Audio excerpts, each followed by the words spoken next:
last you guys were here, you had traveled to the town of Villaki. You had, at the request of Ismark the Lesser, taken his sister, who has been haunted by the devil Strahd, in the town of Barovia, the daughter of the burgomaster, the recently deceased burgomaster of Barovia. You've taken Arina Konovalova with you, trying to flee the torture that haunts her nightly. You took refuge in St. Andrew's Church, where you convinced Father Lucian Petrovich to provide you aid and shelter. Bergamo has been haunted by nightly terrors in the face of haggish women that she knows are the ones that were selling pastries that she's learned in her dreams may be made of the children that were sold to purchase said pastries that bewitch their consumers. Seeing Bergamo ne'er get rest and her spirit being crushed, Wet Rock Leathermace has secretly given her portion of a dream cake inside of a healing potion.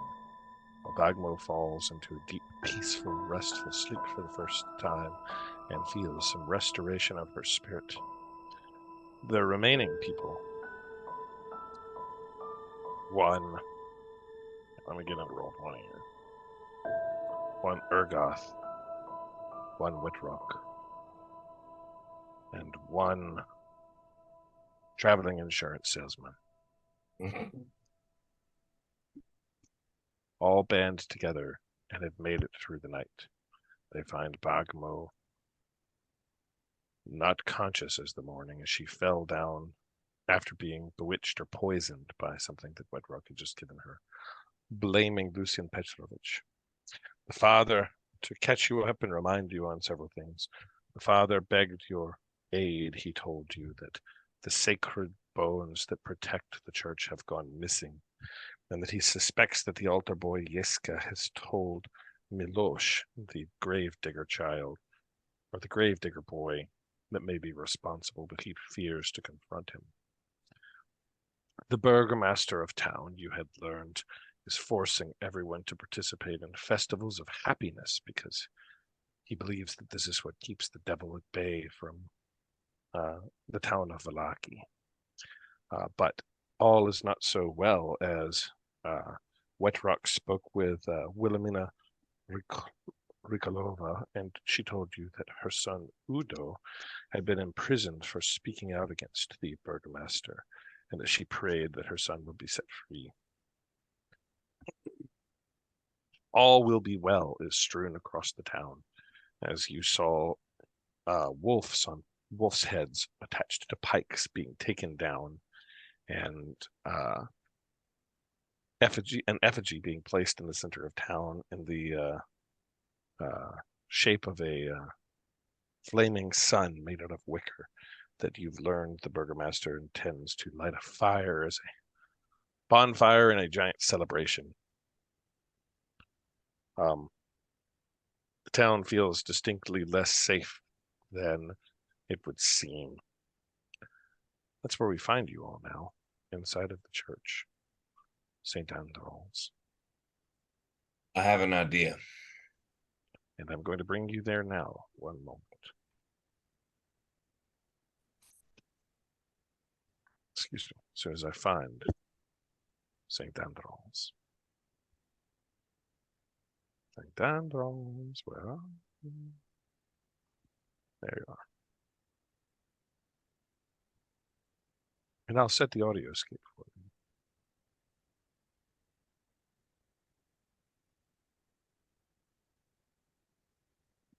I have an idea. You have an idea, Wetrock. Yeah. What is your idea, Wetrock? What if we try to kill two birds with one stone here? We got a witch-run factory of dream cakes in front of the gates at a windmill, and we have a political prisoner that would be advantageous to break free. How do we get the city guard to leave the prison so that we can go and break out this governess's son? What do you think? Well, this you talking about the imprisoned shoemaker Udo Lukovic? Yeah. Okay. Is he not in the same town? Yes, but you Oh, don't know much about him. You just know that he's been imprisoned by the burgomaster. And he makes a shoes. political imprisonment, right? Yes, that's what his mother claims, the old woman that was seen praying in St. Andoval's. And we love her. Do we not? I mean, he could be in jail for making low quality shoes.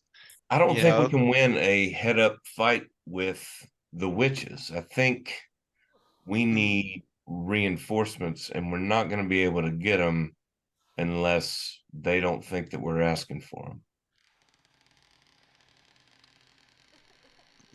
I do think that I would very much like to take care of the windmill in a way that has more support. And failing that, I am sensitive to antagonizing the people of this good village. So anything that we can do to further the general aim of burning that windmill to the ground, I am very supportive of, even if it involves some what if side we didn't tasks. have to fight the witches at all? What if we could get the city guard here to fight them? I mean, that's assuming the city guard would be able to fight some witches. I mean, they might. Well, all we've got to do is If keep we them set it on occupied for long fire, enough to like I burn. mean, you said burn it down, and maybe that was metaphorical, or figurative. But if we literally set it on fire right outside of the city walls, and maybe give them some incentive to believe that if they go there. So yeah, it's about a mile or so outside of town. It's so not close enough. I thought we were right out. Man, I got these cube blocks too short changed. I thought we were like maybe a football field away from it, and leave a trail of gasoline. So each cube is about a quarter mile, and the let's see here. I'm going to count it out. The windmill was 1, 2, 3, 4, 5, 6, 7, 8, 9, 10, 11, 12, 13, 14, 15, 16, 17, 18, 19, 20, 21, 22, 23, 24 cubes. So 24 divided by 4, that's it's like not a football field. That's about 6 miles. I mean, it's like 6 miles is not like you could take a posse. You're not leaving the confines of your well fortified city. I just want you to understand. A fire 6 miles away. So yeah, I just want you to understand the distances here. Like, I think you could certainly generate a posse. Like 6 miles is not beyond the walking distance of we got a bunch of people and we're marching 6 miles. Like that could be done. I think Wet Rock clenches his left breast and falls to the floor. Do you want to see the map that you were given? The father had a map. I believe you wholeheartedly, and so I'm trying to play the distance is just whatever distance or an infarction. I'm sorry. Yeah, so never mind. I'll just the windmill is here. The windmill is here. You guys are here in Vallaki. And each hex is about a quarter mile. Yeah. Give or take. My idea was shit, and thank you for thoroughly explaining why it was shit. But that's okay. You're a drunk. You should leave this to wise men who are in good businesses, like insurance. Beasley just really feels like if you do want to get the goodwill of the people and not antagonize, the governor of this town, then perhaps recovering the bones of St. Andrew might be the way to do it. People would feel, grateful that we've returned some protection to And it, them. and it And would it definitely, also doesn't make us an enemy of the burgomaster, right away. Kind of a nice happy medium and of it would also play into the burgomaster's whole optics thing he's got going on here about how this is a safe place and things are going in the right direction. And exactly. I like this plan. We might be able to even negotiate a quid pro quo. If you can help us, we will be happy to help you with the real problem, which is that windmill. If you will help us in terms of manpower and a posse, and then to sweeten the deal, we will also help you. So it's like a quid pro quo pro quid pro quo. This is a good idea. I like it. Where's those bones? This They this can't sounds have gotten exactly far. like the complicated deal Bert Beasley just thrives on. Yeah. Yeah. Yeah. Yeah. Spending the probabilities, brother. Wet Rock, just a single tear rolls down his cheek as he slides back first down a pew, clutching his chest, continuing on with the ruse that he is having some sort of medical episode. But he's crying, and he means it. Meanwhile, what's happening with Bagamo? Bagmo is snoring. Are you guys, try to wake Bagmo up? Are you waiting for Bagmo to wake up, or what you doing? Mm,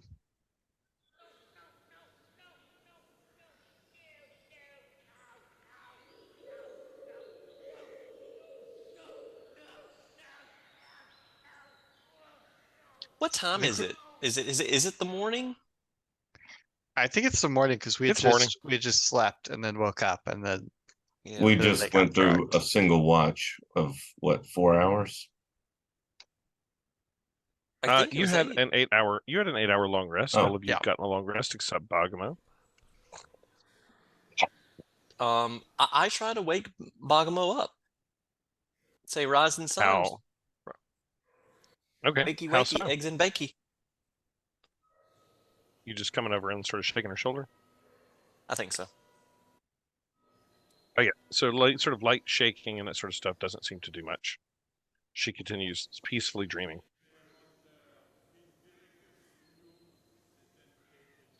If I was forced to eat children, and I do not even get my long rest out of this, Fogabo is just gonna have a full breakdown. Do I think that waking her up will harm her ability of having a decent night's slumber? Is there anything I can roll to Okay. divine that? Urgoth, I'm going to let you decide that based on the information you know. I'm going to tell you the information Urgoth knows, okay? Uh-huh. This is what you know. You know that Bagamo rested at night, that she woke up unwell and unrested, extremely fatigued. You know that the priest gave her a healing potion, that you have learned that Wet Rock spiked with a cookie. She drank it, and then she passed out on the ground, literally like fell down, kaflop, down on the ground, and is not conscious anymore. You know that light stimulation has not woken her up. She appears to be sleeping peacefully currently. From a role play perspective, That's what Urgoth knows. can I lean on Urgoth's veterinary training through a medicine check? Yes, absolutely. Roll me a medicine check. Oh, damn. I couldn't have gotten that earlier. Yeah. She's stable. She's sleeping comfortably. And she appears for the first time since you've been observing her to actually be resting. Like, you can see the energy and spirit returning to her.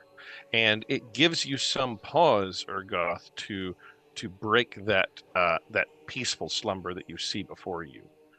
Now you may feel so, Urgoth, with a crit on a medicine check, you feel like if you were to disturb her slumber, that she would not be rested. Okay, so I That share that with perhaps the this is perhaps this is unnatural sleep, and maybe this is not even good sleep. But like, if you were to wake her, you were convinced that she would be unrested. So I'm going to share with the rest of the group that I think that for good or bad, she's sleeping soundly, and this is the first sound sleep she's had in quite a long time, and I think we should let her be. Allow me to pause and metagame with you for a moment. If you elect to let her sleep for 8 hours, I will fast forward that 8 hours, just sort of, unless a random, I have to roll for some random things. But unless a random thing happens, I will, Let's and do that it. happens. Sure. Yeah, I'm fully behind this. So and it was the I'm not going to intent. make you play a session. I'm not going to make you play a whole session without Amy. Just be like, all right, Amy, go clean the kitchen or something. No, Go watch another episode of Downton Abbey. She needs to sleep. That was the whole point. Let her sleep. Let's fast forward. And I feel like and I feel like we need her to guide us through this. I mean, she's kind of been, I guess, the most steadfast compass on our journey so far. And I feel like that too. Urgoth is, at the end of the day, a veterinarian, so not understanding any of the deeper ramifications of this and just only getting the surface level. She's sleeping really soundly. Maybe just let's let it. Yeah, I feel pretty good about that being my advice to the rest of the group. And so whatever however y'all think we should proceed, I will happily support. The father agrees that she can sleep in his quarters if you like, if you want to keep her here, or if you want. You accused him of poisoning, but he steadfastly denies this, and he understands if you wish to take her elsewhere, to the Blue Water Inn or to any other location. This seems as good of a place as anywhere else. We apologize for impugning your honor, and we are happy to let that be water under ale under the bridge. If I volunteer to carry her. All right, I'm strong. Yep, you're able to put Bogamo in priest's quarters. Flop her down, and she can sleep peacefully there. You put her into bed, and nighty-night. Father Lucian Petrovich agrees that he will be attending to his priestly duties in his office and will keep an eye out if you have other things that you need to be doing while in town. He says usually during the day, it is rather quiet here until nighttime services. We have nightly prayers to St. Andrew, as you've seen previously, but it will be quiet during the day mostly. I will watch over her. No one enters my quarters. If you have other business while she sleeps. I think Bert basically just wants to balance his spreadsheets and wait. Okay. Urgoth, anything? I want to start going around the village and picking up, gathering pieces of kindling, because I am enthusiastic about burning this thing down. So spare lumber, whatever. I'm just going to start piling it up outside the front of the church. Okay. roll me perception as you are walking around picking up stuff.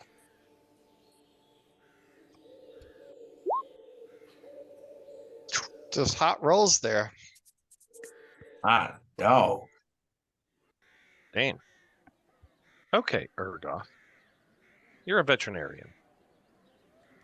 With a 21 on your perception check, you're walking around the town. I'm going to take you back to the town square of Valaki. A couple of things you notice, Ergoth. You're very, very, very perceptive. You catch out of the corner of your eye someone that is following you and kind of keeping their distance, watching you as you go around looking for like kindling and things like that. And they're doing a pretty darn good job of keeping quiet, but they're all the same still. They're definitely someone is shadowing you. You sort of catch glimpses of them out of your eye as you round corners.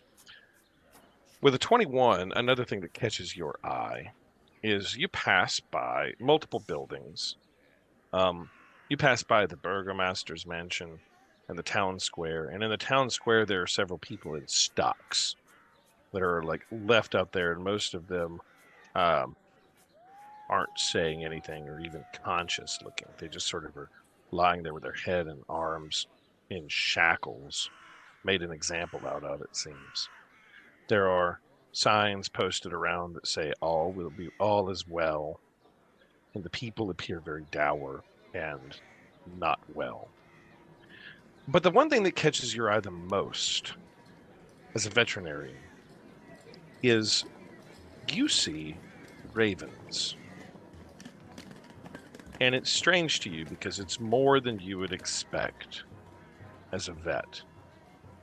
And they are all perched on the roof of one building. Lots of them. The Blue Water Inn has sort of, you know, as a vet and with your perception walking around town and picking up stuff, you see these birds perched up there, and you know that that's not natural for ravens to behave sort of in this way. It's unusual for a raven. And with that perception check, roll me nature. You can take advantage, you veterinarian. You.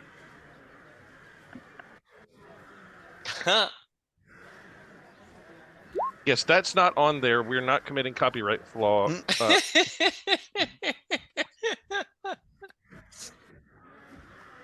With a it's fine. With a 14, with a 14, the ravens are also watching you, which is sort of unusual behavior. You managed to find your kindling and little pieces of sticks and things. Yeah. And make your way back to St. Androl's from the town square. Interesting. And that's what you see. Okay. I share that with the group when I get back to the church. Things I noticed. And you know you're being tailed. Well, I wonder who could be following us. You know, we're pretty new in this town. But yeah, mystery of our time. Maybe it is simply someone for hire for the burgomaster, just curious about who these randos are that just showed up. Yeah, and they're just keeping tabs. Are we on all us. together? Are we all together right now, or are Yes. we? Okay. Yeah, I've returned to the chapel. Well, okay, so I'm going to give you. I mean, you guys were pissed off one of the dealers in the last town. I wouldn't rule out that someone is interested in whether or not we want to bring down an operation. Yeah, you also were in town asking questions at the church service. So you're strangers that have been seen, and like Forcibly heard, probably. Well, so yeah. Bert basically I thinks is wouldn't be surprised if we've already made enemies here. Wet Rock, did you or you have any downtime activities that you wanted to work on? Training in something, reading something, since you're just sort of taking downtime. And Urgoth did some exploration to learn some things. But Wet Rock and Bert, you're balancing spreadsheets. Do you have a mechanical benefit that you're trying to achieve? Like you're becoming more that's proficient? just changing some spells. Okay. That's balancing spreadsheets. Right. And what about you, Wet Rock? Like, yeah, like during downtime like that, this is an opportunity to like learn learn new languages, develop a new skill, become proficient in something. I think he's feeling pretty bad and pretty stupid. He got the result that he wanted, but now he's wondering if it is actually what it seems to be and if he made a huge mistake. So I think, if he's not, I think he would probably go towards the inn to find a bar. But if we all end up back at the church anyway, I will say that I think he's thinking about it, and Okay. he's not really moving. He kind of peeps around to see if everybody's gone, so he can stop his fake infarction, and then Yeah, Bert Beasley's not paying attention. Bert Beasley's doing some meditating or something, and Urgoth went off looking for wood. If you're heading to the inn, looking for the no, inn, I'm not. I'm not heading towards the end. I think okay. So if that's the scenario, then Yep. I think I was sitting there, and when I went down, I had a tear coming down from what uh, Bert Beasley said, but now they're just coming down in general. I think oh wow. yeah, I think he's All right. he's upset and he's thinking about what he's done. Okay. It is 4 p.m. when you, Urgoth, you arrive back from gathering your kindling, and it has been 8 hours, and you hear a yawn and the awakening of Bogmo. Bogmo, you find yourself in a strange place, in a bed that is an unfamiliar bed, and you like are initially a little bit terrified because you have no idea where you are, and you quickly realize that you are back in one of the most dreary places imaginable. That you have left the most peaceful, lovely place that Bogmo could possibly imagine, which was what I think you said it was like the chapel that you previously were at punching people or something. Something like that. You're like at your old church punching people, and now you're back here in this dreary place, and you realize where you are, and you're awake, and you look around, and Wet Rock, hear Bogmo stir. Bogmo, take a long rest, refresh, refresh yourself. You, I need to look something up real quick. One moment. Need to make sure about something.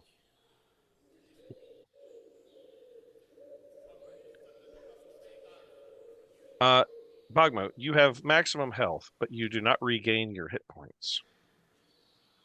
Like the hit points that you've lost towards your max. Do you remember what your max was before it started being reduced? My max was 31. Okay, and what did it reduce to? 19. So it's still 19. You gain back to 19. You get all of your spell slots back, and you lose 1 level of exhaustion. How many levels were you at? 2, I think. So you're at level 1 exhaustion. So are my max hit points are still 19? Yes. You're 19. You've gained all of them back, but you have not regained your 31 yet. All right, You so we you back in feel that scene? you feel better. You certainly feel better, but you're definitely not fully restored. Are you back at the scene with me hearing her? Yes, you're back at scene. Bogmo, you intrinsically know, after getting asleep, you just know this. Your life force that has been taken from you, half of it, she has it. The old hag in your dreams, you know that she has it. And you're awake and seeing. Urgoth, you're there. You hear him stir. Bert, you're there. And I think all of you are there together when you hear Bogmo stir, 4 p.m. And go. How do you feel? I feel Relaxed. that's not quite the word I would use. I feel less terrible. That's it. I do feel What? less terrible. I don't feel, like I usually do after a long snooze. But less terrible. Bogmo, Less terrible. you felt like if it happened one more time, you were going to die. Mm-hmm. Like it was going to kill you in your sleep. You were going to become so exhausted that it was literally going to kill you. So you feel like you literally were convinced that you were dying, and that the dying is staved off. So you feel that.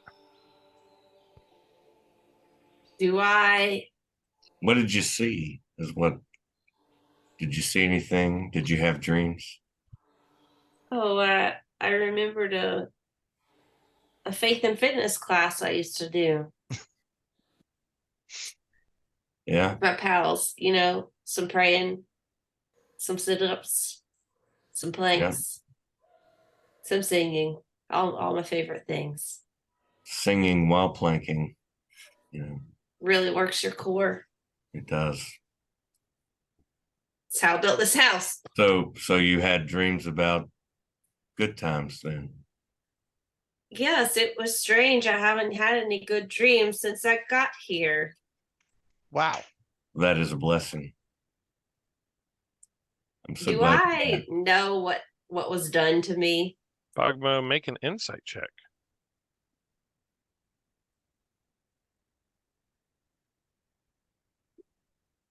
Hmm. 24? Yeah, Bogmo, with the 24, I think you probably can put the pieces together, as you have a strong craving to go back there. Maybe you don't know maybe you're uncertain if that is indeed what happened, but like what you feel is this craving to get back there. How would that be any different than how she was feeling before? No, like she's never had a dream before. When you're asleep and you wake up from sleep, she's craving to get back to the dream world. To the dream. Okay. Yeah. I thought you were talking about back to the place that we Right. So like left. Bogmo's never had a dream before that she's woken up from and is just like craved to go back to her dream. Gotcha. I think those witches might have cursed me somehow. They are very devious witches. Have you seen the witches in your dream? No, but I feel you have strange. when they've tormented you before. Yeah, but she's lying. They tormented me before. They tormented me, and now they must be trying something new. Perhaps they want me to keep sleeping so I don't come and kick their ass. Well, asses need to be kicked. As you're having this conversation, the people begin to file into the church for nightly services. And multiple citizens begin to sort of file in. It's like 6 p.m. or so. So night service is about to begin. We all like to find a more secular place to gather. Is Bert Bailey's on the lookout for if this grave digger, right? Milosh is maybe coming in. Yeah, okay. Let me put some people in the church. Here's the church, here's the steeple, open the doors, and here are all the people. Where the people at, Jeff? I'm populating them. Give it a minute. You see the same old woman, whose son was Udo, who comes to pray for her son. And they begin to file into pews. You see the young altar boy, The priest on his turns to his thing, and without too much difficulty, well, maybe it's too much difficulty. Hang on. Yes, Technology. you see the boy Milosh that the priest spoke about. He comes and sort of sits down in one of the pews, and I'll give you his picture. Are y'all seeing the church or the greater town map? You're not on the church map? Yeah, Okay, we're hang still on. on the we're still on the The map of Locky. town. Yeah. Okay, I'm going to bring you back to the church. Ooh. Violent Bogamo is there. People are here for the nightly services, and yes, you see the boy Milosh that Father Lucian Petrovich spoke about. Here's what he looks like.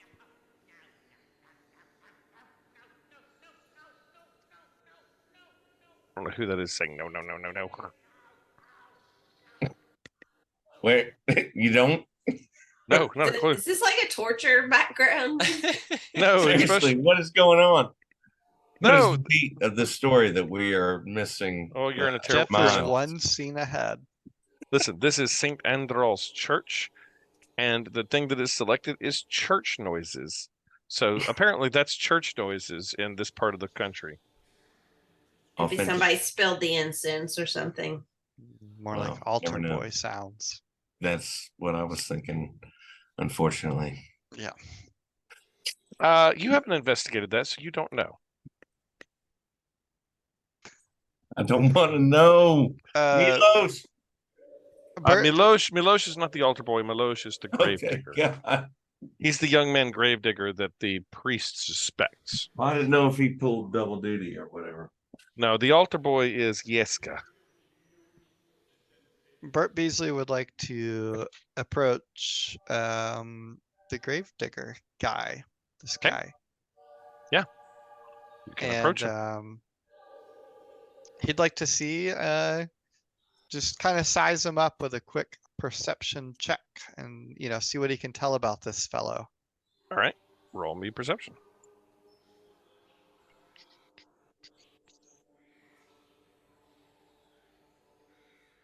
Bert Beasley is not a good judge of character.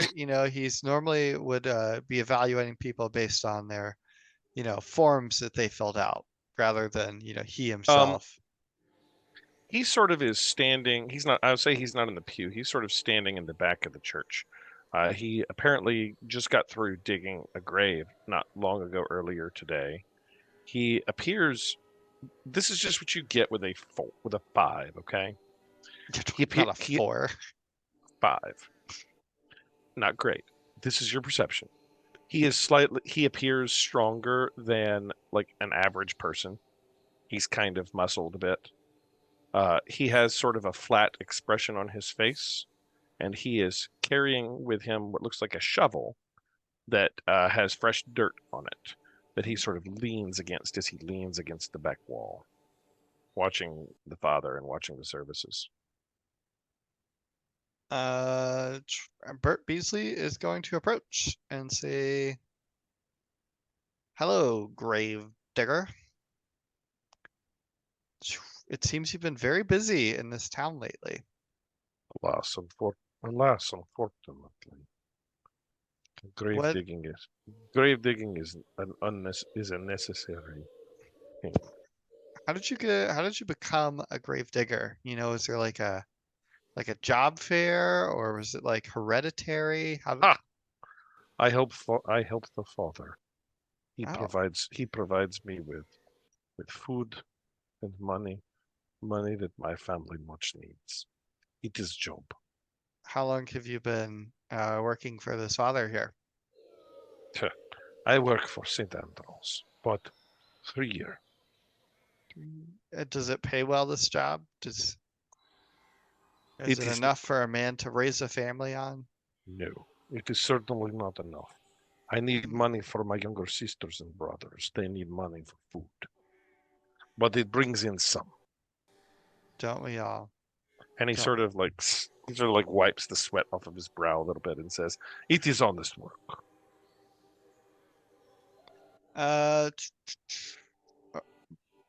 Bert Beasley is going to ask, if he's heard about what's happened to the bones of this church and how tragic it is if this, once safe place has been, desecrated and looted, and wants He to see what his reaction to that is. he says, "That is unfortunate. I was not aware." You weren't aware that the most holy relic of the place you work in was stolen? I did not even know that we had the relic. Wow. What? How, are you new here? It is not something that has been told. Who are you? Roll me insight, Bert. Sure. Sorry, am I not there? Maybe I'm I not. don't know. Did you walk up with Bert? I am say you on did. the pew. I'm on the pew with the rest of the crew. He's in the back, leaning against the wall, and Bert Beasley got up and walked back to the back to speak to him. Gotcha. So you certainly can walk back there if you so chose. You saw Bert. So here's what you see. You see Bert walk to the back and is having a conversation with someone. Would you, Wedrock, get up and go see what's up, or would you continue to sit with the rest? No, I would go. I'm going. Yeah, I'm comfortable. I'm going. I'm just butting in. Okay, then you also hear him say, "I did not know we had the relic," and you may roll insight as well. Thanks.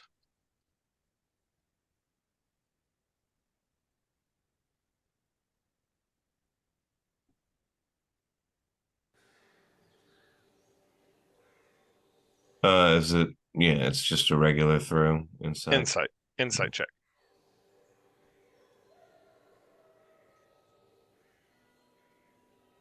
Rolled it.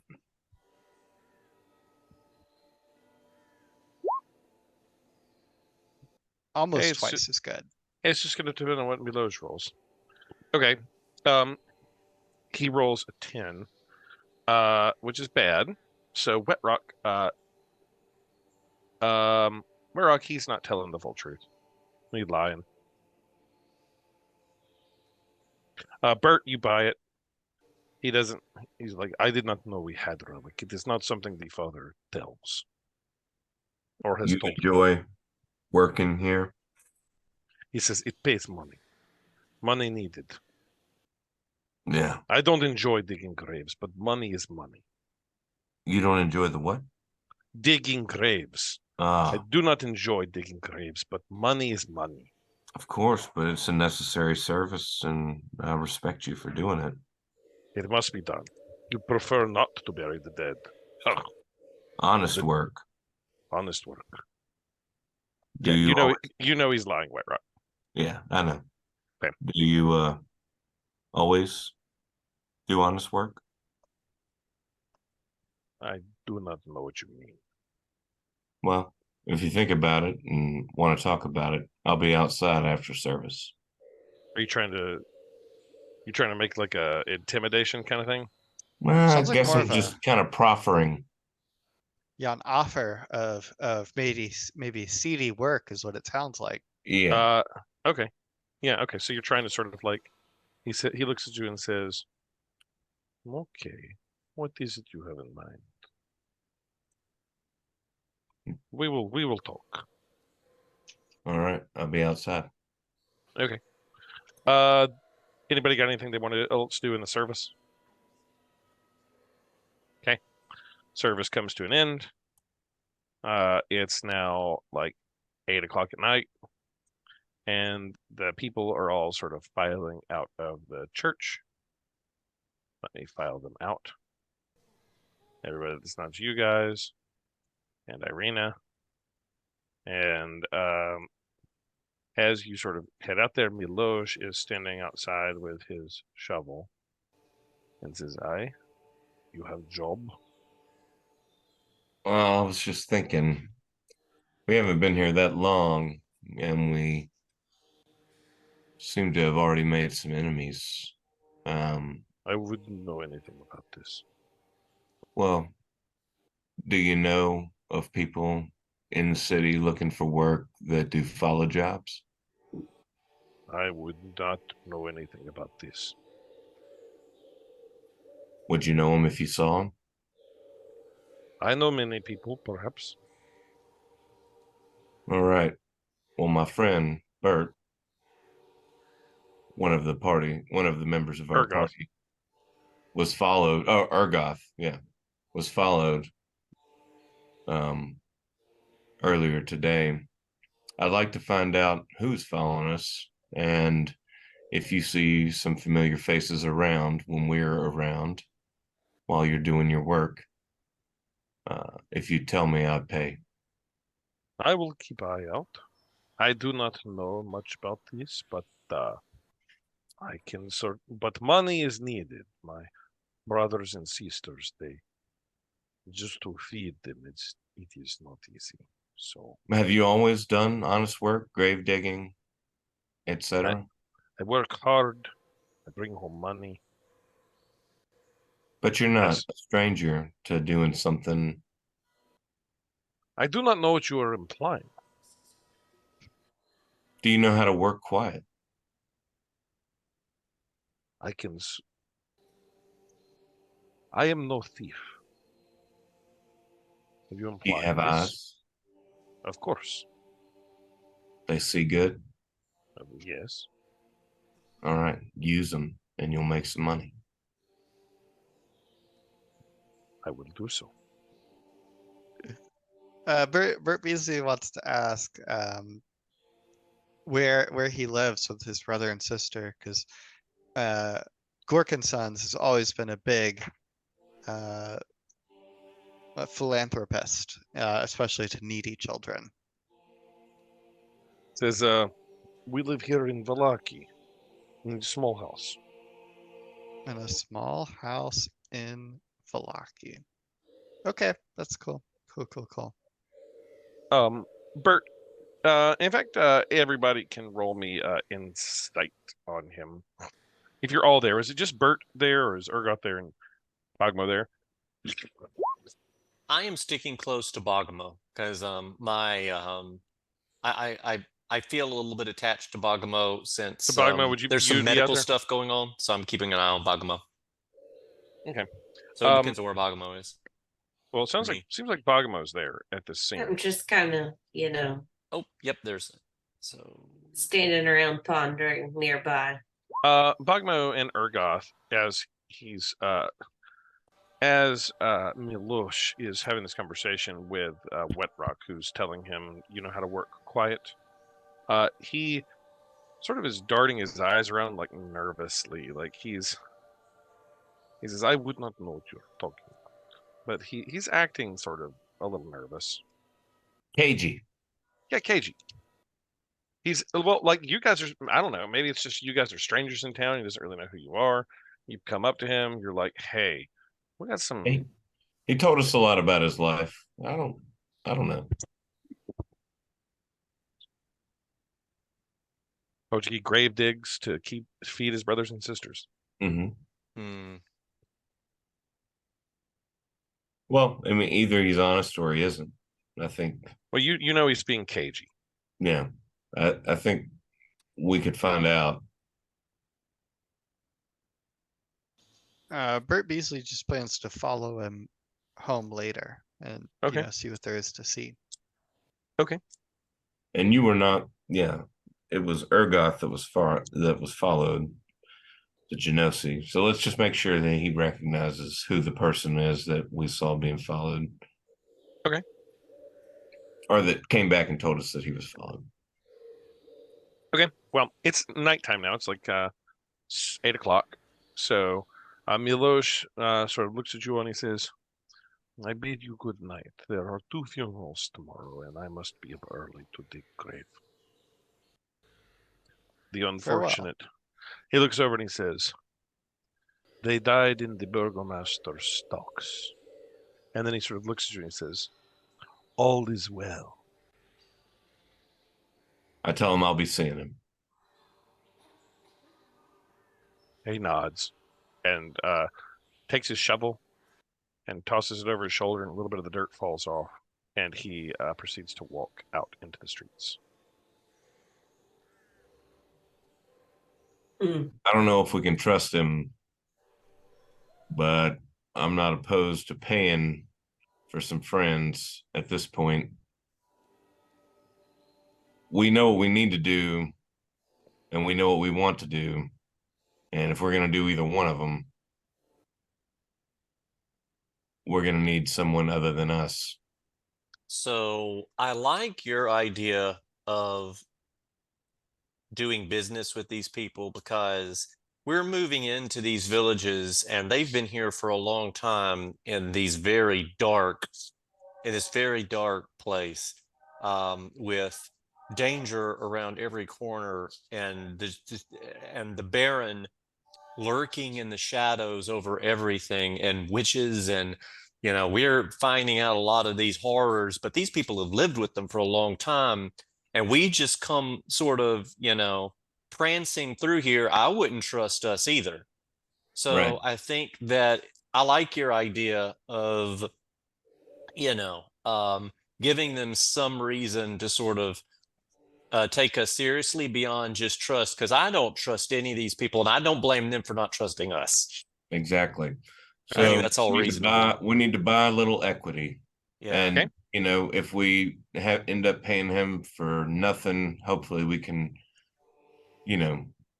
know whether or not he's telling us the truth, and, Okay. and So you- try to gain something from it one way or the other, whether the information's good or not. Sure. So And having he's- a grave digger, it's a bleak job.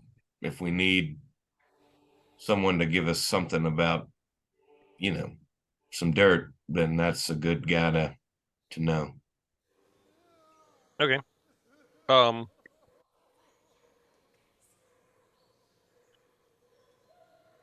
Yeah. All right. So he's walking off. But we still didn't learn anything about the relic. No, he They were claims going to not. have to get He out cla- of the church. He to claimed to not know anything about it. Yeah, we'll probe. A couple of you knew that he was not being fully honest, but you did not push him on it. Nope, not yet. We'll wait. Has the church pretty much emptied out now? Yeah, just Father Petrovich. And we're outside of the church, right? Yeah, you're just outside of the church, just standing outside of the church on the streets where you were talking to Milosh. Yeah. I want to go back into the church, and I'm going to ask I'm going to ask the preacher, inquire his opinion on how likely it would be that somebody lives in this village would not have been aware, A, that the relics exist, and B, that they were missing. Okay, the priest says, I have confided in you about the bones of St. Andrew, but no one else has known about them but me and Yeska, my assistant. It has been secret, kept from all. The holy relic is something that was buried beneath the floors here in the church and kept no one knew, which is why it is worrisome to me that it was taken, and why I suspect that the boy that Milosh was involved. He admitted that he had told Milosh about the relics, but I know of no one else that knew of their existence. So right now, you know for certain now, Urgoth, that Milosh was lying, because the priest tells you that Yeska admitted he told Milosh about them. Thank you, Father. I appreciate your time. And but so no one knew.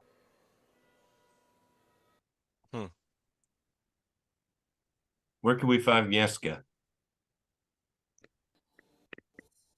He says Yeska. Oh wait, I'm not even in there. Never mind. Yeah. Yeska's the altar boy. I remember, but it's fine. He comes around daily.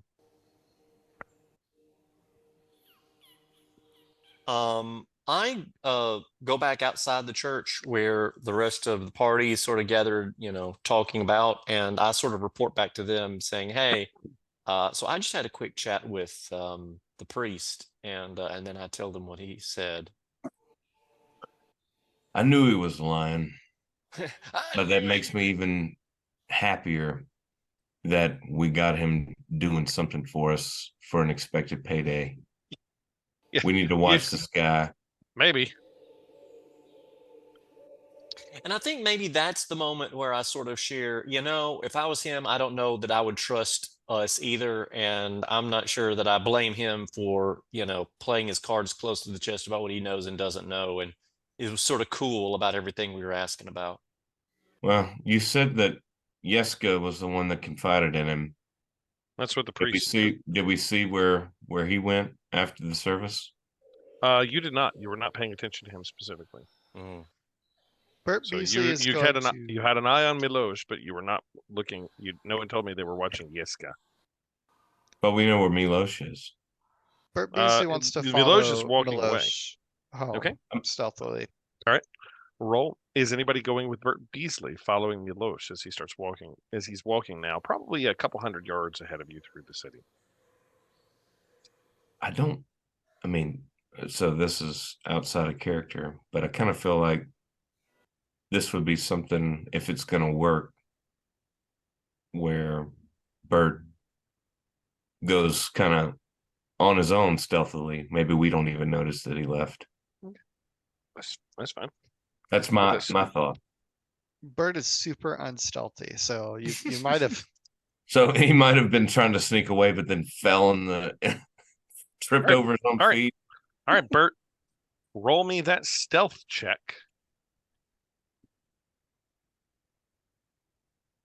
Yep. Yeah, not very stealthy.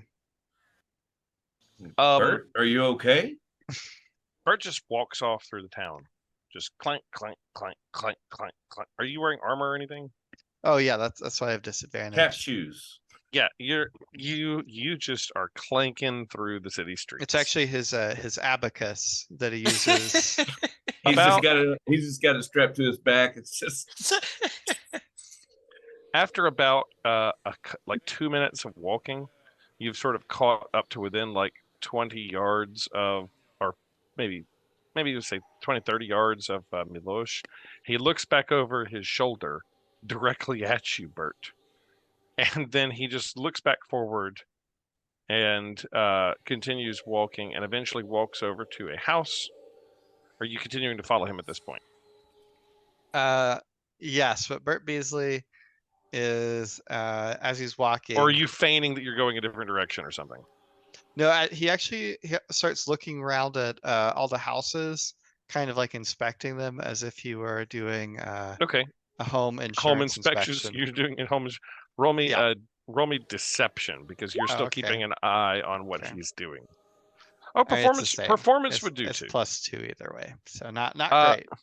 Yeah, he looks over at you like eyedly, like you're putting on a bad job of like looking at the glass and looking at the windows, and you keep looking over at him and then looking back at the house, and then you can't like focus on the house. You keep turning and looking at him, and he just sort of looks at you, shakes his head, and then proceeds to walk into a house and slams the door. Wow. Okay, Bert Beasley is now embarrassed and ashamed that his ruse did not work. I mean, you rolled bad. What can I do for you? Yeah, no, he's embarrassed and ashamed that his ruse did not work. But at this point, he feels like he has no other option but to just keep going and inspecting the fire escapes of the house that he just went into. None. No fire escapes. Small. Well, I mean, that's pretty bad. They don't have, multiple egress points. Bert Beasley makes a note. Yeah. Code compliance very low. Milosh's house is very small. And as you approach it, you can see in through the windows. The curtains are drawn, but you're able to peek sort of through a little bit of the curtain if you so choose. I do. I want to find out if it looks like, they have more food or things in there that look like you could get making a meager salary as a grave digger? Sure. Roll me perception.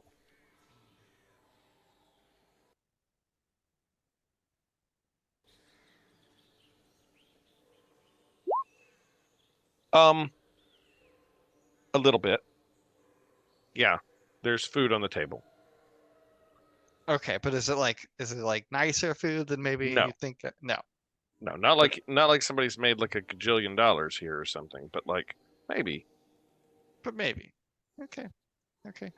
That's all Bert Beasley wants to know, and he's going to head back to the church and report his findings. Okay. But he's going to omit that he was definitely found out for sure. Yeah. Bert doesn't admit that this dude definitely knew that he was being tailed by Bert. Yeah, for sure. For sure. But I feel like, maybe that could just be par for the town is, that everyone is getting followed and other people doing the following are bad. So, it's hard to tell. Maybe that's just a cultural thing of the. And the town. also, we already knew that he would be willing to do something shady for money, or at least in theory. So, him having a little bit more than what a gravedigger has isn't shocking to me, but the extent to which he knows about anything greater going on outside of this town or even outside of, his immediate circle seems unlikely. But That's Bert why he Beasley does reacted. he does start to wonder if maybe, this altar boy could have been behind it and is now setting a, false trail. That's something he came across a lot in insurance fraud. Ah, Hmm. Interesting. Yeah. so you think we need to talk to Yevgeny, or what is the boy's name? Yeska. Yeska. Yes, that is correct. Probably so. Did you see Yeska in the house that you looked into, or just the food on the table? I didn't see him. Bert Beasley initially wasn't interested in Yeska because he has a pretty low opinion of people who do blue collar jobs. So he's definitely sure the gravedigger was involved. Gotcha. And he's older.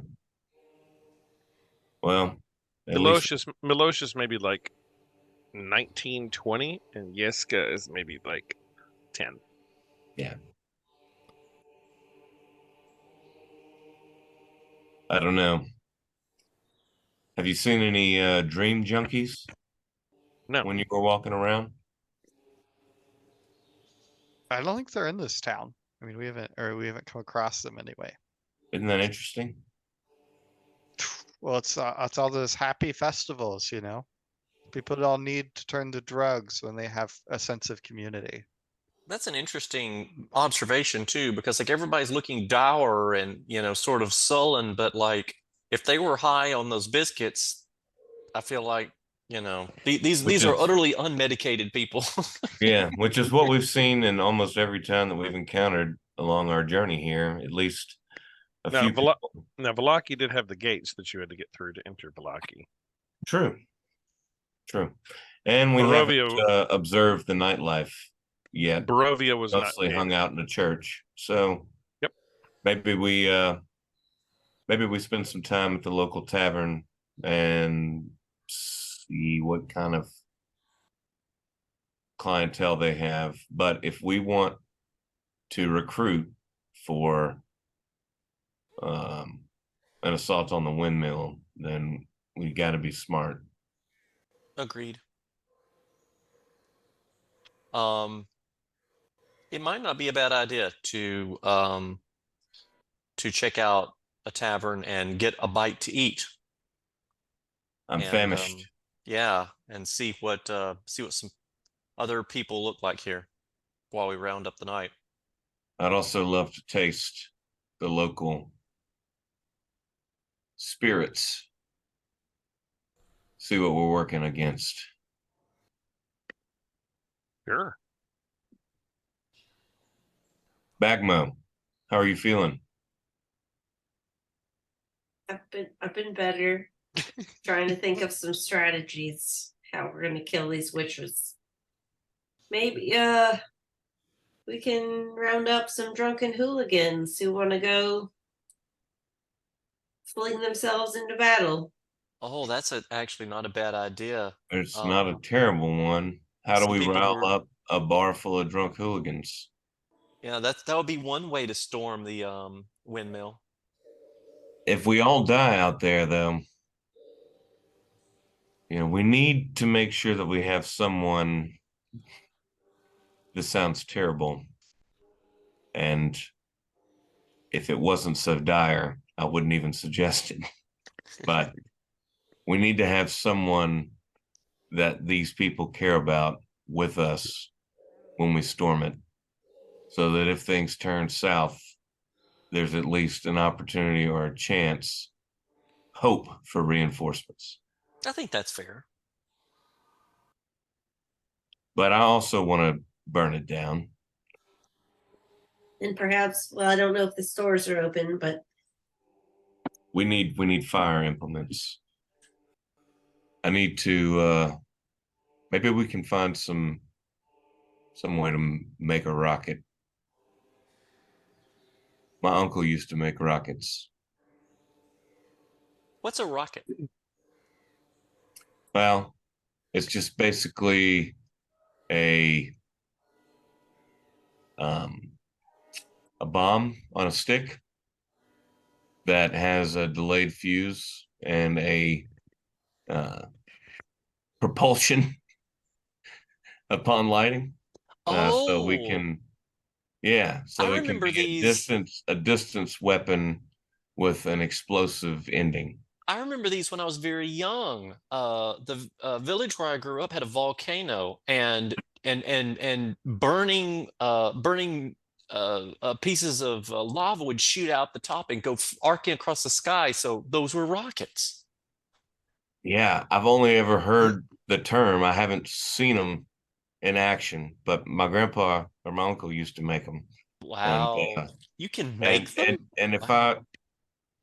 I feel like if I can find the right books, maybe I can figure something out. But we're gonna need something more than moxie. You have completely engrossed Urgoth's attention here. He's fascinated. Fire, baby. Fire. Meanwhile, let's make tracks to the tavern. They'll close eventually, probably. Yeah. I have a map for the tavern, but I have not sized it properly because didn't anticipate you guys are gonna go there. So this We is for your faked you out with our death plan, huh? Should I ask him more questions about rockets until or until maybe the tavern gets we all decorated? go back to the kid's house and all get a look. No, you guys have that. Do you have that put together, or it's all good. We're just gonna use theater of the mind here. And There we go. And I'll have a map ready for the next session. I have a map, it's just not sized right, so everything looks funky. Okay.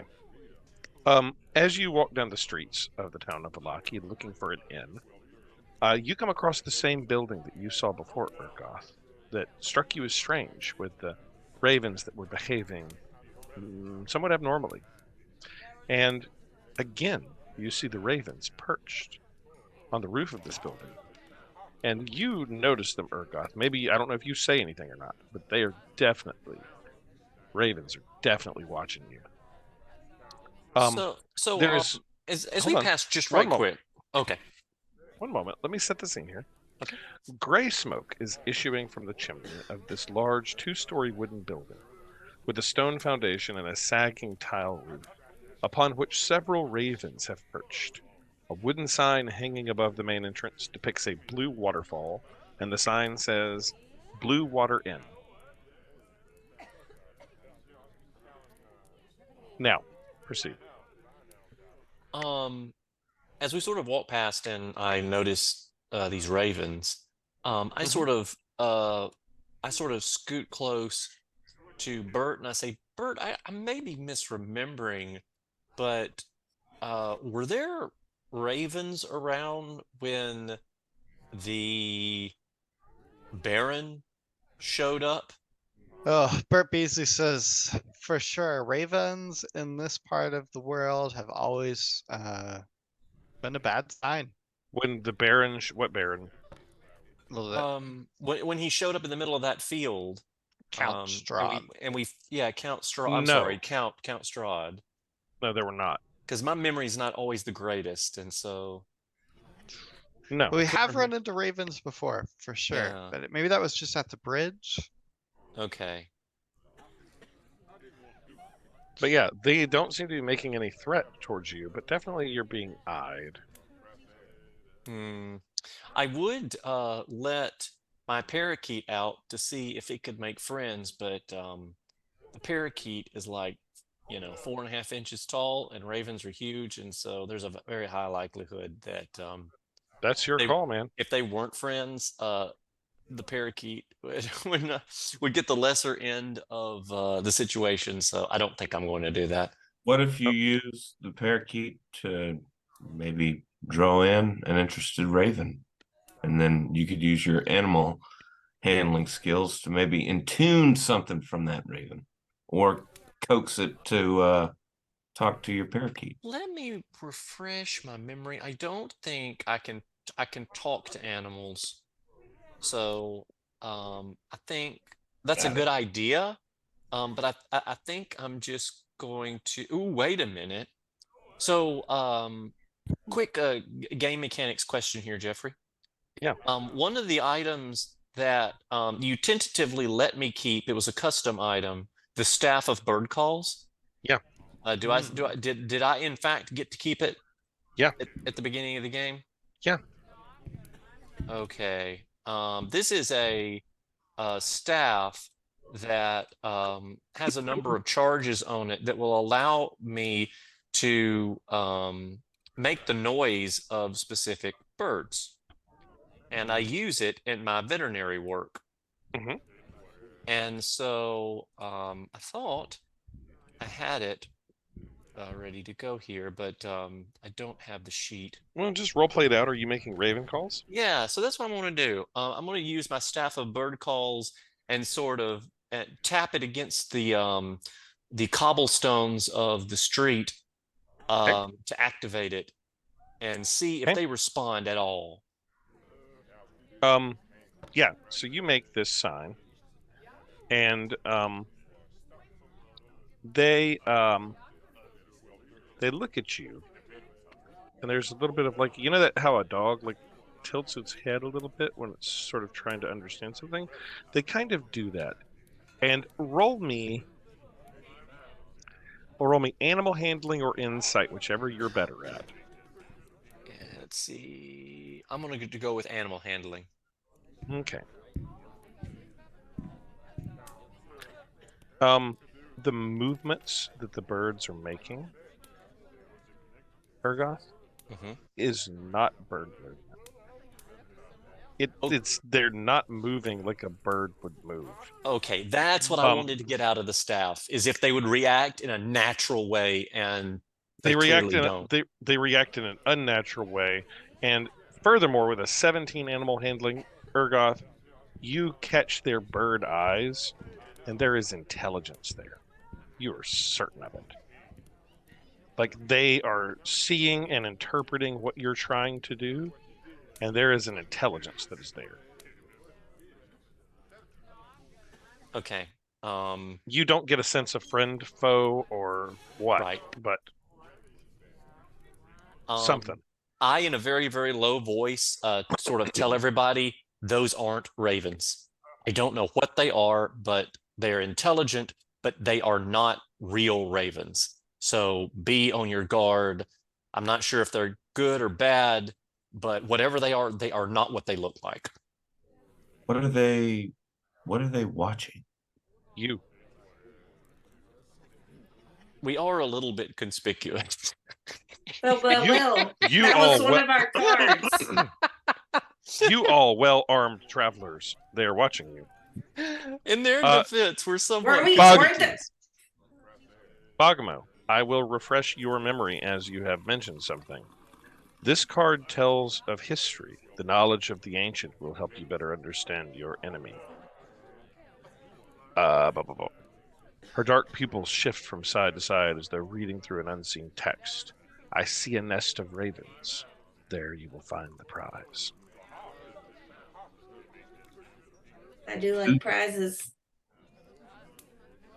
Who said that? Bogma recalled one of your card Oh. readings had something to do with a nest of ravens. We would learn about our enemy and find the prize.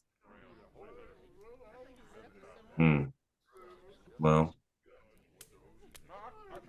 if that's the case, then we know that our enemy. Urgoth, you see a hole in the roof of this building that looks like it was ready-made for birds. And a raven comes out of it. And another one sort of steps up onto the perch and looks down at you, and now there's like 5 or 6. So it's sort of like a beehive, but with ravens. But not ravens. That is, yeah, and that is not like, again, this is my sort of nature background. It's a raven hive. Yeah, that's not, ravens don't build beehives. So whatever these things are, they are utterly unnatural. Whatever they are, do you think they know that we're onto them? Roll insight. I do. Or yeah, Urgoth? Either or both. I was asking Urgoth. Then Urgoth can roll it. What was that, insight? Yeah. Okay. And you're looking at them, Urgoth, and you're trying to interpret. Do they know? We're looking at them. They're looking at us. And I want to know if they. You want to know. You want to know if they know that you know that they know. Yep, that's what I want to know. Do you know that they know that you know? 13. Urgoth. You're not sure. You're not sure if they know or not that you're onto them. I found. Oh, go ahead. Do we want to change our plans from this bar to investigating a raven hive? It seems like Raven hive is in the bar. It's the roof of the bar. Gotcha. Well, isn't that convenient? Isn't that convenient? I don't think I made that clear, but the ravens are perched on the roof of the inn. Well. Sounds like that's the place to go, huh? Well, if we keep standing out here any longer, they're gonna find out that we know something. I think we should just go in. We should just go in and see. So right quick, can I try one more thing with my staff of bird calls? Yep. Okay, so I dimly know that that eagles are predators of ravens, and so just to cement that these aren't ravens, I expend one more charge and tap the staff of bird calls on the cobblestones, and the shriek of a bird of prey echoes down the avenue here. They all look upwards, and they all in unison, like all together, like look at you, and they do not react with fear. They know we're onto them now. Yeah. And any doubt about whether or not they knew that you knew that they knew is now cast aside. We all know that they know now. You know that they know, and they know that you know that they know. So just FYI to the rest of the group, this has 10 charges, and it regains 1d6 plus 4 daily at dawn. And you didn't think that a bird call thing was going to be useful in this campaign. And here you are. I thought it might circumstantially be, but what I did know that is like role play wise though, like Urgoth would have one. 100% he would have one. All right, that's what you know. Well, are you going in the bar? I think we are have you to. Are you standing outside staring at the birds on the roof? No, I think at this point we got to go investigate those birds. I gotta say that I wouldn't have given you this information if you didn't have Urgoth in your party. Like, this is totally on Urgoth because he's a bird man. Well, if you didn't have Birdman with you, you would have just been told there's birds on the roof, perched on the roof. Well, as has been echoed in the halls of eternity, you gotta love a Birdman. You enter the bar, and inside the bar there is uh, a friendly-looking chap tending the bar. He is got a big bushy beard and wears sort of a purplish kind of outfit and is working along there. There are a couple of children that are running around, and his wife is seems to be serving. And he looks over at you all and he says, "Ho, welcome, welcome, travelers. Welcome to the Blue Water Inn.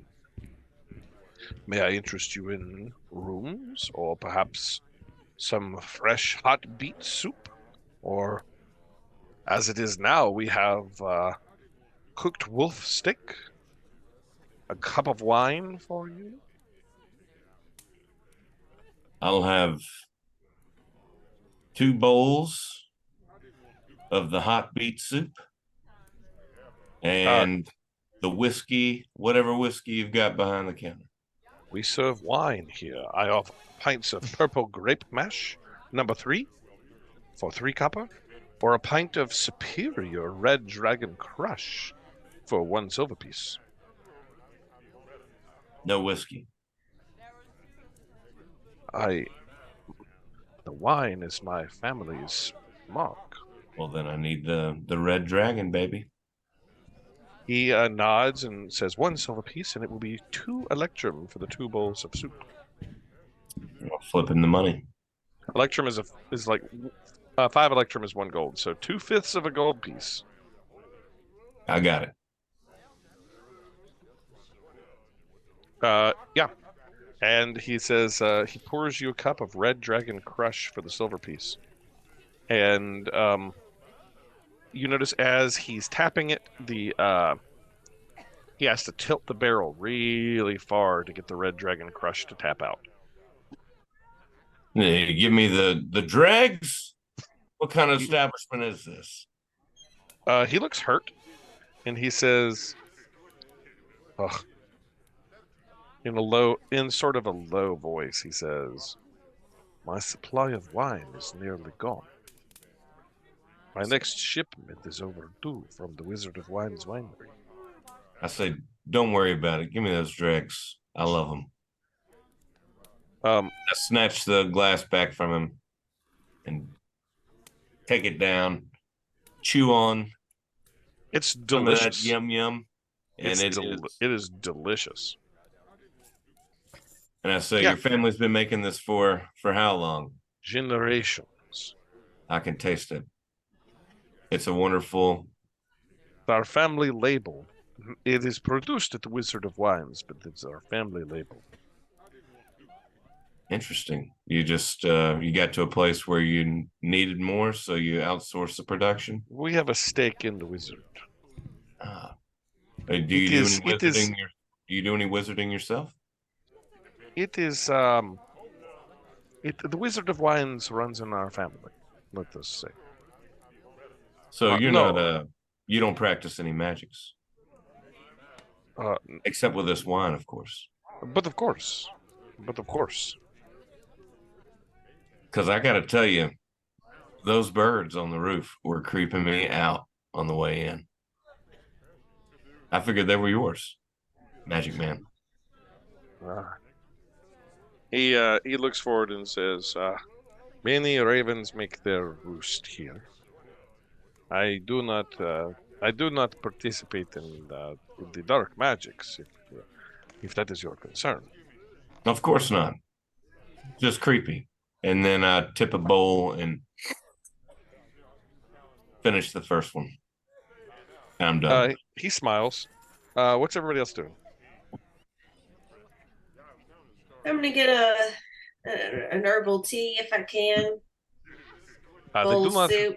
They do not have herbal tea, but it does give you a bowl of soup. Hot beet soup. And then I just... He introduces his name as Erwin Martikov. "Welcome, travelers. My name is Erwin Martikov, and it is my pleasure to make your acquaintance." I hear your wine shipment has been delayed. Indeed, it has. Is that a common thing in these parts? No, it is quite disturbing. Oh. Do you have any idea what could have happened, to cause this delayed shipment? I do not. The vineyard and winery is a few miles west of here, along the old salvage road. Hmm. Perhaps you all appear to be the hearty sort. Perhaps you would be willing to find out what happened to the shipment, and I could arrange for payment, rooms, food, whatever. We might need rooms for the night. Perhaps the top floor. The top floor. There are but 2 floors here. You can certainly stay in the upper floors where there are several bedded rooms. Of course, you may not have my wife's or my children's room, but we have multiple rooms for guests.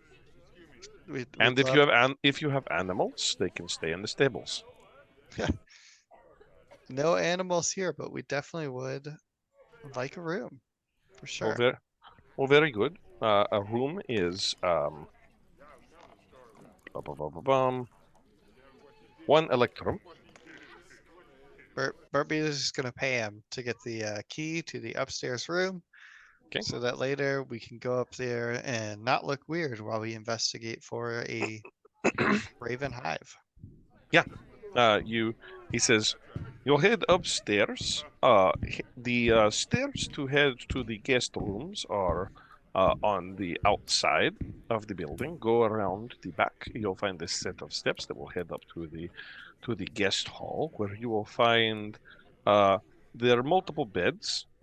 All the doors are this key will open any of the doors. Take any empty bed. We have a few guests this eve. Amazing. What's the security situation in this town? Because if we got a veranda, I like to air out, if you know what I mean.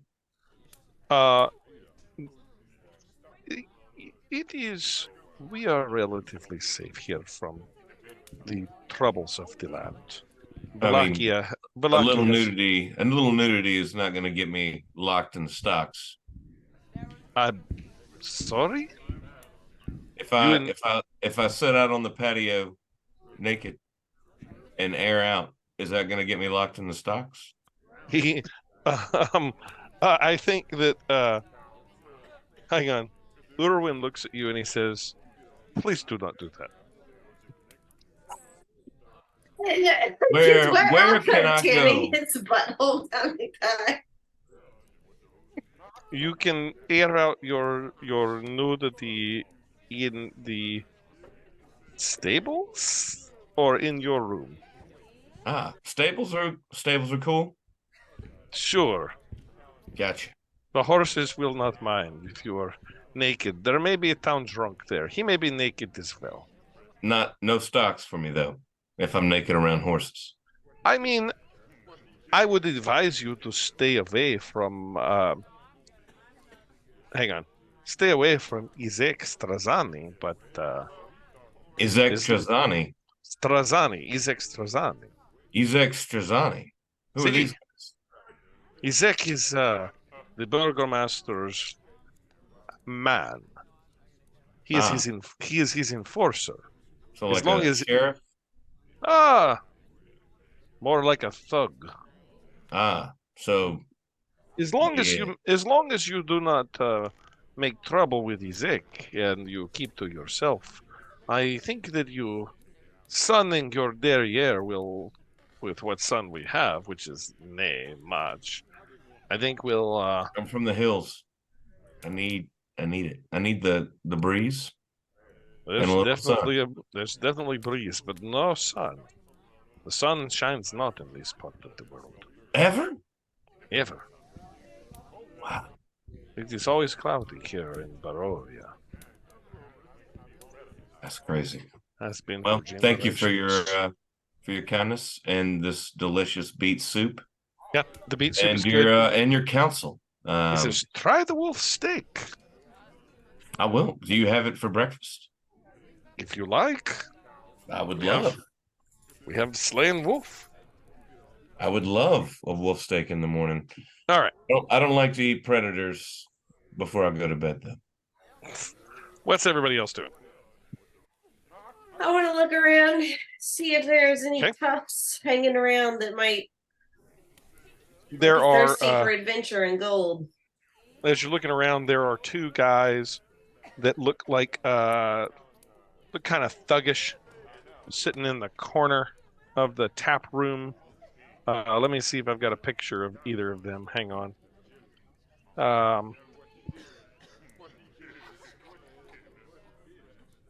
Hang on. Maybe I do. I don't know.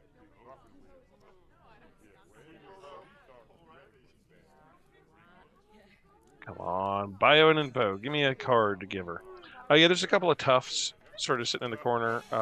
Ooh, no, I do not have a picture. Yeah, just thuggish looking dudes. There is. Roll me a D100, please.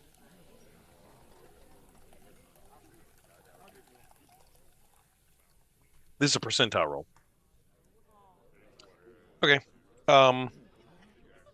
There's one guy that you notice that is looks like a relatively colorfully dressed bard. And he is passing by as you are looking around and notice these two toughs in the corner. And it sort of strikes you as odd because there's not many like bardish looking people.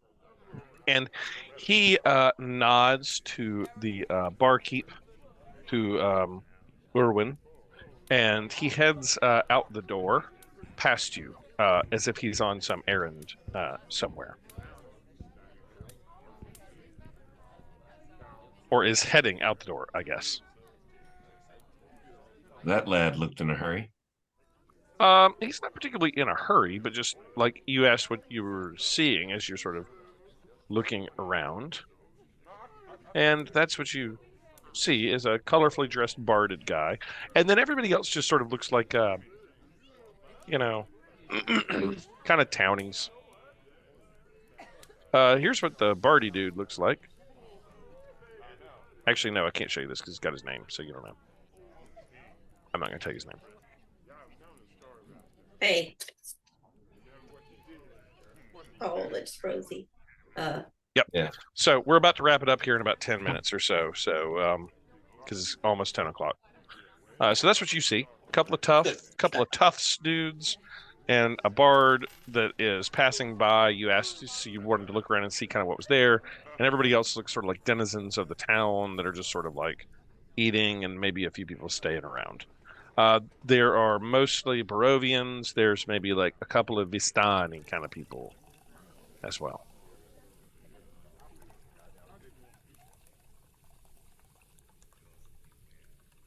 So, They do who not has know the what to best make of this charisma? place. Because it's surely not me. It may be me. Or is it Bert Beasley? Should be Bert Beasley.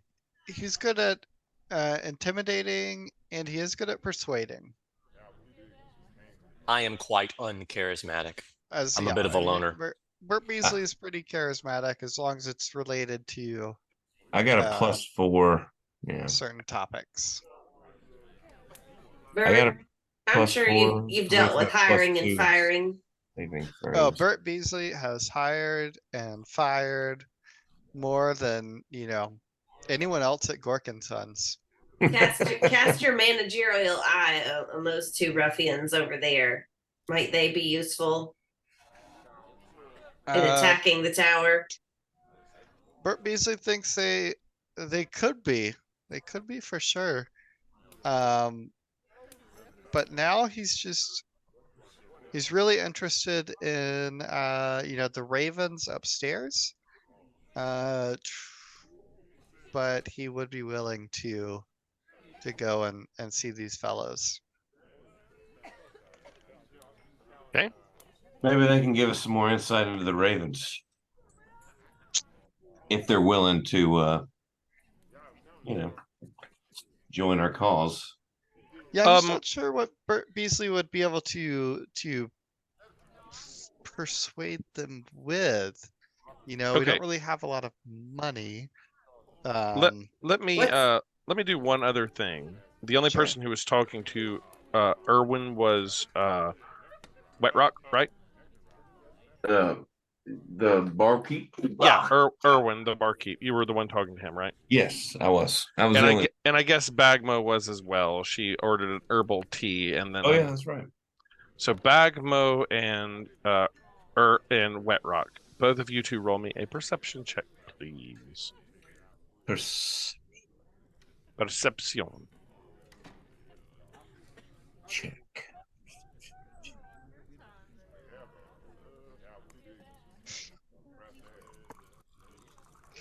Oh, baby. It's pretty damn good, Wet Rock. We do what we can. Bagmo, you can roll it too before I tell Wet Rock what he sees to see if you catch it too. So give you a chance to do something with the information if you have it. Amy? Roll a perception check.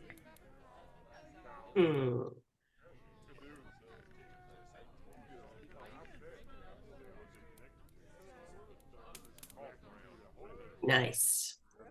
Both of you catch it. As he is pouring your beet soups, both of you, he leans forward a little bit. You notice around his neck is a necklace with a small bird feather on it.